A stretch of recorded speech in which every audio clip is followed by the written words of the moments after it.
Para njëherë ishte në moment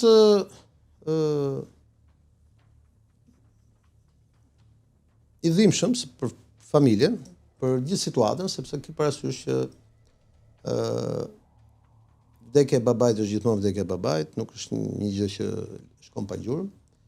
E aq më tepër kur kjo ndodh në këto kushtet kur djali i cili është një nga figurat më të rëndësishme të këtij vendi është në paraburgim tashmë prej gati 18 muajsh më shumë domethënë, 19 muajsh, ku brenda saj janë të gjitha problematikat që do t'i kalosh nga politika tek jeta personale, tek sistemi i drejtësisë, tek akuzat e tjera. Por dy gjëra do t'i them se më bëri përshtypje. Para, komandanti i grupit të burgjeve që shoqëron është një shoku im i vjetër i shkollës së Skënderbej, është zotni djalë, burr domethënë.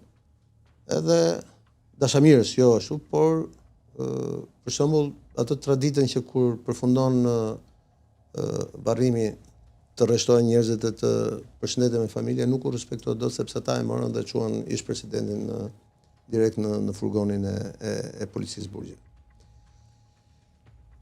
Gjë që mua më bën të reflektoj, që unë që kam patur eksperiencën e të jetuarit afër me Fatos Nanon, një nga sikletet më të mëdha që ai ka patur në jetë, nga pikpamja psikologjike, është që ai e dinte që kishte nënën smur dhe ishte në paraburgim nga Berisha në atë kohë, dhe nuk ju lejuaj që të shkonte të kalonte ca kohë me nënën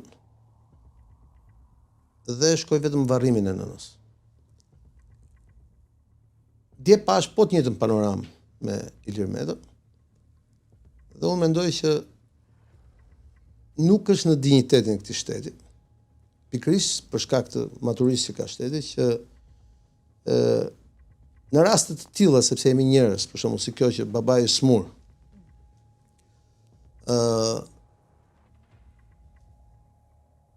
se për mendimin tim do mjaftonte vetëm mosha e babait për të mos e lënë në burg, po për ta lënë në paraburgim. Po e lëm këtë histori.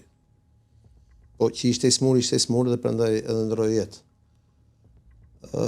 Apo siç kemi rastin e zotit Veliej, i cili mund të bëhet baba shumë shpejt, punë ditësh, mos gaboj, dhe ka dhe ai nënën ngarkim, sepse të vllajën se ka këtu. Është më qytetare, më civilizuese për ne që të aplikojmë ato që thot tek e fundit edhe normativa europiane e drejtave të njerëzit. Ato që thot Gjykata e Strasburgut në disa nga vendimet e veta, njëra nga cilët edhe për Shqipërinë ai për Toma Gëllçin. Atë që thot tek e fundit edhe tradita jonë shqiptare, domethënë, që duhet të cilemi me njerëzillëk, nuk ndryshon asgjë për procesin nëse do të kalonte nga arrest me burg në arrest shtëpie. Përkundrazi, do të ishte edhe më mirë, edhe më qetë, edhe më e relaksuar situata.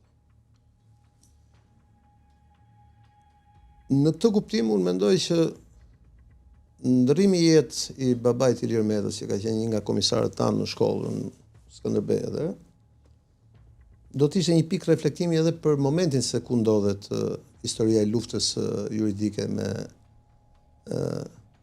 reformën e re në drejtësi. Aktori i cilës ka qenë Ilir Meta, që mos themi se është bashkëpërgjegjës në këtë që ka ndodhur. Që politika penale e mbajtjes mbi 60% të popullsisë burgjeve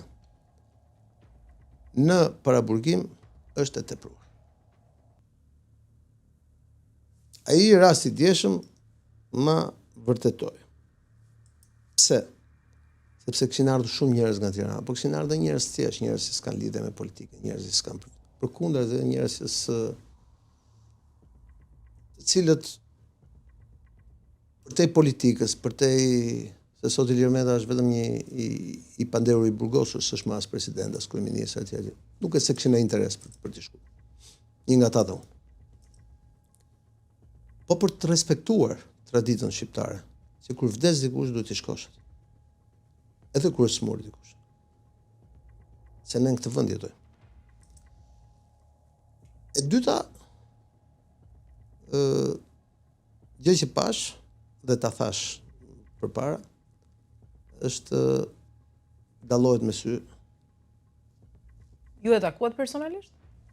Vetëm u përshëndeta një minutë shusës, as një minutë besoj 30 sekonda domethënë se ishte gjithkohës me roje domethënë. Nuk është edhe aty kishte shumë njerëz, nuk është se isha unë i vetmi, ishin shumë kështu domethënë që njerëz të njohur ndër vite etj që dhe që mendoj që mjafton kjo gjë për ta çuar në një fazë reflektimi. Aty ishin 3 fëmijët e tij, ishte ish bashorte e cila ishte në një anë e vendosur kështu domethënë, pra nuk ishte me familjen, ishin kushërinjtë e tij, ishte nëna, ishte motra, ishte xhaxhai, mos gaboj djali xhaxhait e këta që ishte aty domethënë, por që mua më duket e tepërt. Që të mbahet në paraburgim ish kryetari i shtetit, ish kryeministri, ish kryetari i parlamentit, kur ekzistojnë edhe forma të tjera të mbajtjes së arrestit, ndërkohë që ti je duke u gjykuar. Mirë, e zhvendosim bisedën edhe më gjerë, duke qenë se Kosova voton në zgjedhjet e parakohshme parlamentare këtë të diel, dua të dija ke ndryshuar ndonjë qasje, ndonjë pritshmëri, ndonjë parashikim krahasimisht me ç'ke deklaruar më herët në këtë studio, se tani është zhvilluar dhe fushata atje, si të është dukur? Jo, shiko, unë e kam ndjekur fushatën edhe për shkak se unë shkoj të paktën një herë në javë në Kosovë. Po të them që do fitoj Albin Kurti dhe do fitoj më shumë se herë të tjera. Pse e thua këtë? Për shkak edhe të fushatës. Domethënë opozita bëri gjithçka të mundshme që të mos bashkohej. Unë pa ta thënë që nëse opozita bashkohet, në një listë ndryshon lidhje. Aty po përsëritet e njëjta pamje më parshme. Kështu që siç thoshte Indieri Fatosnano, 2 njerëz me ngjyrë që herën e parë kanë bërë një njeri me ngjyrë dhe herën e dytë njeri me ngjyrë do bëjnë. Kështu që e vetmja gjë që unë shoh është që nëse do të kalojmë prapë në një situatë të ngjashme ku prapë partitë opozitare do bllokojnë zgjedhjen e presidentit, prapë në dhjetor do kemi zgjedhje. Sepse ky është sistemi. Pra duhet që ata të mos sillen si adoleshent, pavarësisht se Kosova ka moshën e një adoleshenti, pra është 18 vjeç, por të marrin përsipër procesin e transformimit të shtetit nëpërmjet mekanizmave politike që t'japin edhe zgjedhjet. Edhe se ki parasysh që bota ka ndryshime shumë të shpejta dhe duhet se s'bën të përshtaten dhe të ruajnë këtë, pra le të themi këtë garanci të brendshme të ekuilibrave të brendshëm të një shteti i cili nuk ka shumë që ka lindur. Po sigurisht që unë shoh që ato parti kishin detyrë historike të bashkoheshin në një listë vetme, sipas përqindjeve në zgjedhjet e fundit, PDK, LDK, AK, edhe Nisma po doni dhe besoj që do ishte një situatë politike ndryshe. Mund ta kishim rotacionin, por me sistemin zgjedhor që kanë ata, partia e parë është ajo që ngarkohet me zgjedhjen e kryetarit të kuvendit, partia e parë merr mandatin për kryeministër, ai zotëria është në zyrën e kryeministrit sepse i mori prova dhe ta tjerë nuk dalin dot partia e parë, përkundër nëse i rrëshket këmba në njëri dhe nuk hyn në parlament, ato mandati i kalojnë partisë së parë. Dhe unë mendoj që kanë hyrë në një kurs perfekt për të kthyer Albin Kurtin në një lider më shumë autoritar në rajonin tonë. Pasi nevoja dhe domosdoshmëria që ka çdo vend, përfshi këtu dhe Kosovën, për transformim politik, duhet fillojnë në radhë parë një nga transformimi i brendshëm politik i forcave politike dhe i detyrës që kanë ato në raport me të ardhmen. Shiko, nëse ti ke ndjekur fushatën, e gjithë fushata e zonjës Osmani, e këtyre liderëve të tjerë të LDK-s, ata përsërisin Ibrahim Rugova. E diuna Ibrahim Rugova ka vdekur para 20 vitesh. Rinia do të flasësh për të ardhmen, do shpresë. Nëse ndjek PDK-n, PDK-ja vazhdon flet për vlerat e luftës, vlerat e luftës, ata që janë Hagë etj. Se ka edhe kauzën e Hagës PDK-ja. Po, ka 27 vjet që ka mbaruar lufta.